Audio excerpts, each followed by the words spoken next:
Awareness Month 2013, Jessica Kingsley Publishers have asked their authors to answer readers' questions. Will Hadcroft was asked questions about how to deal with social situations and social phobia. So, Will, the first question is from someone who has just been diagnosed with Aspergers Syndrome, but they're aged 61 this month. Have you any ideas or suggestions on what they could actually do now? Well, I would say learn as much as you can about the condition. I'd say read Dr. Tony Attwood's book, The Complete Guide to Asperger's.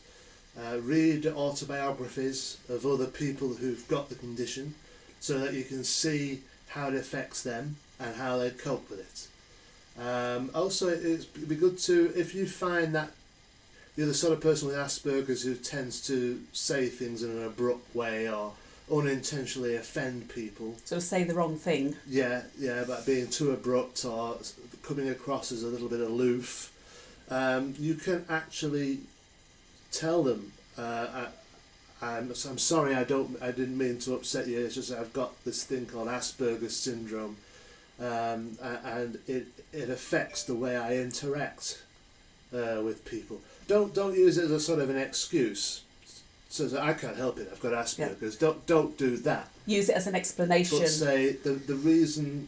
Always apologise if you're prone to upsetting people, and then qualify it by saying I've got Asperger's Syndrome and I don't always realise.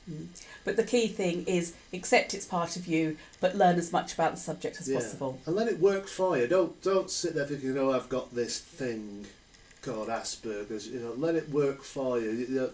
That the tag that you've been given can be used to your benefit, to make your life easier. But it's not a cop-out, not an excuse, is it? Yeah, that's right. Okay.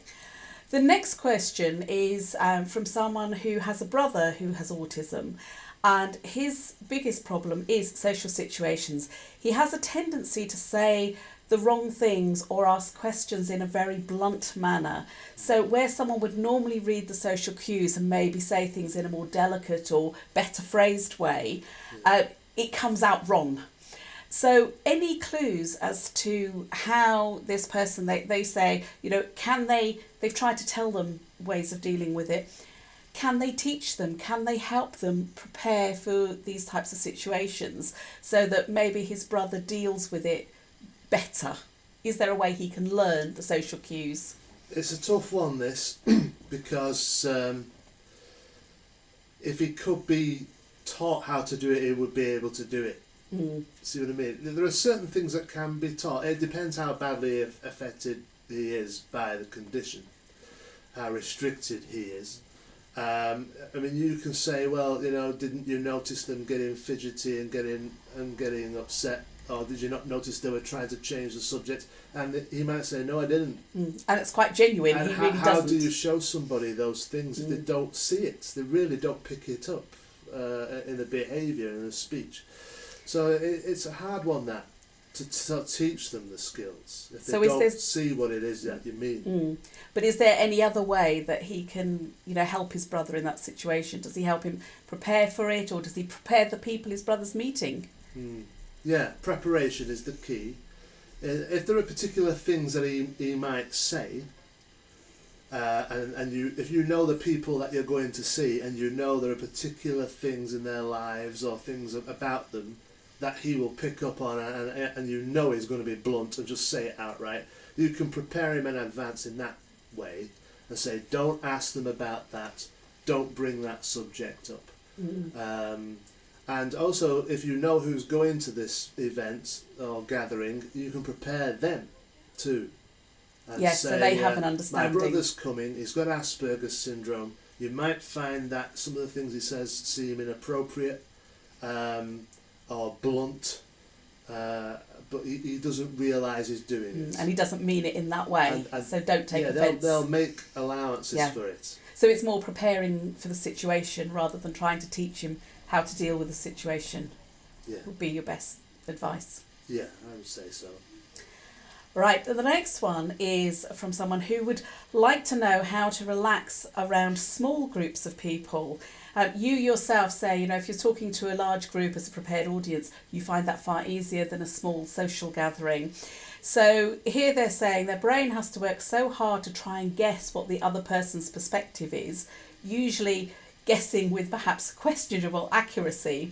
So do you have any techniques that you might use to help minimise the anxiety, particularly in small group situations? I don't know whether it's a formal situation or a social situation. Yeah, it's preparation again, I suppose.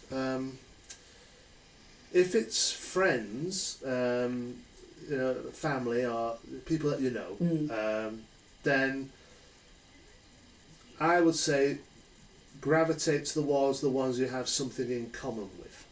Yes. So if you know there's somebody that's going to be there and they like the things that you like, try and, I wouldn't say latch onto them, but try and be in their company. Use that almost as the icebreaker to get you into the situation and feel so relaxed. You're not feeling awkward, because if you're with people who have nothing in common with you, then you just freeze and it's very hard.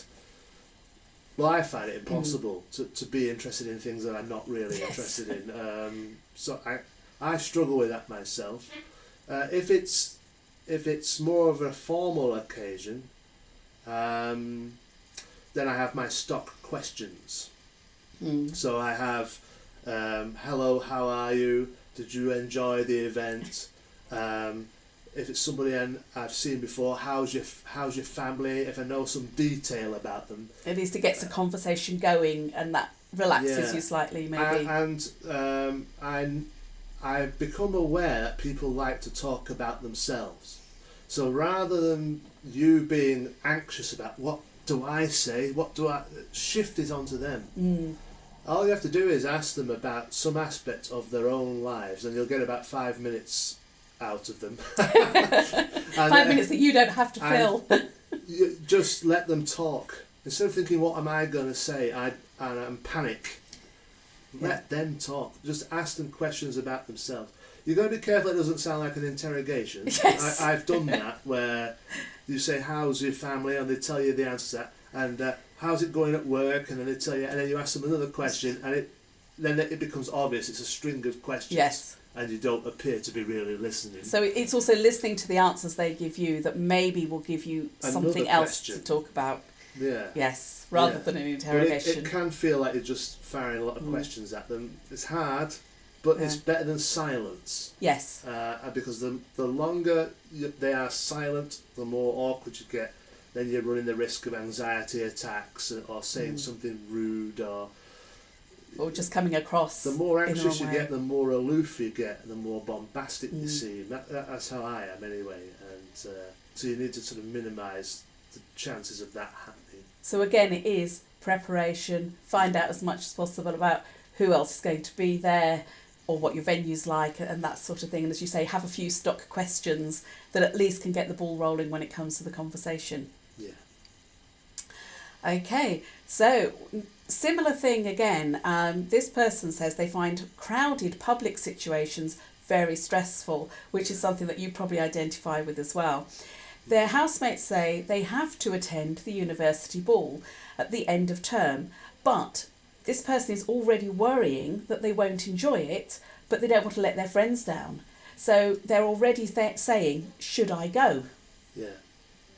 Because the anxiety is obviously already there. That's already worrying them. Yeah. Yeah, I know what that's like. I would say to prepare for that you prepare them as much as you your prepare friends. yourself. Yeah. So think about how you might cope. Some of the things I've already said. Situations where you'll be more comfortable. Look for them. Try to create them if you can. But if you know it's going to be virtually impossible to get through it, then what?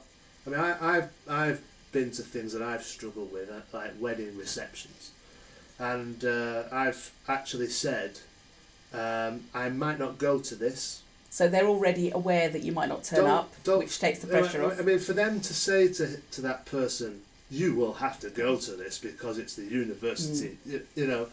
That's the pressure, isn't it? That's, oh, do I? is my response. Yes.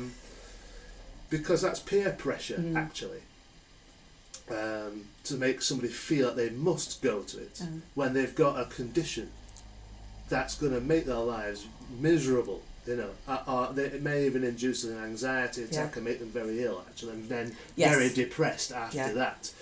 So I would say that you meet them with the same level of determination, if you like, and not to be unreasonable or inflexible, but just to say, look, I really struggle with this, and I might not go to it if I think I can't cope. Although I may go to it, but not stay for very long. I feel that if I have the safety net there, of being able to say, I might come, but I might not stay if I can't handle it, then when you turn up, they go, oh, he's come. Yeah, so that relaxes everybody just for the nature that you've been there. They're happy to see you, and then after however long you can stand it for, if you then say, I can't do this anymore, I've got to go now, they then go, all right. At least you made it and you did something. We understand, you see. So you can kind of prepare them in a way to expect you to either not turn up at all or just come for a while. Time.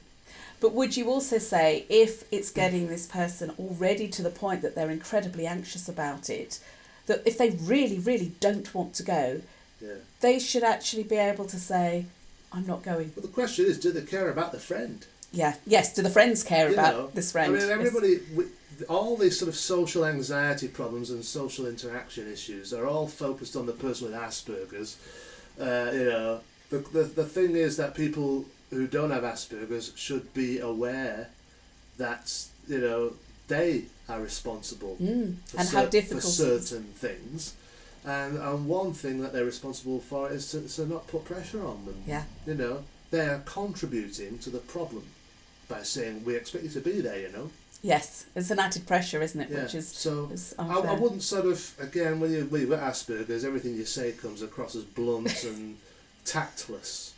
But if you could sort of say to them, I don't appreciate you putting that kind of pressure on me.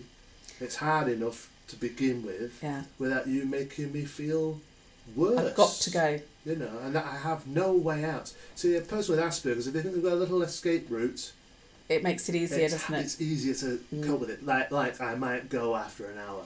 Yes. But you've been. I'll turn up, but I might go home after an hour. That's an escape route. Makes you feel calmer already. Yeah. And if after an hour you're feeling calm and actually quite relaxed, you'll stay for another hour. Yeah. You could stay for the whole thing. Yes. So it's all about coping strategies. And take each event as it comes, not thinking that every single event is going to be exactly the same.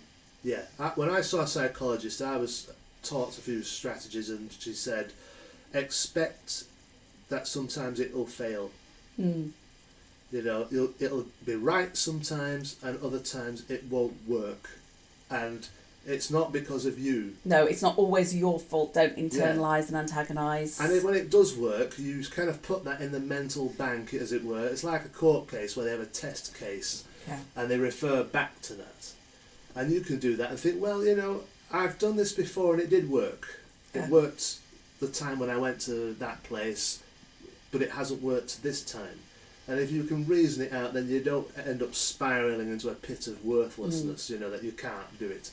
Also, it's worth saying that, again, the assumption is people with Asperger's can't cope with social interaction and social skills, but there are neurotypical people that aren't great at social skills. Yeah. It's not always you, is it? Sometimes it's them. That's it. It might go wrong because they're doing it wrong. Yes. So don't always take all the blame. You assume it's you because you've got Asperger's, but it might not be, They can be blunt and tactless and offensive as well. Yes. And it might fail because of something they're doing. Yeah, so that's it. So take this apart.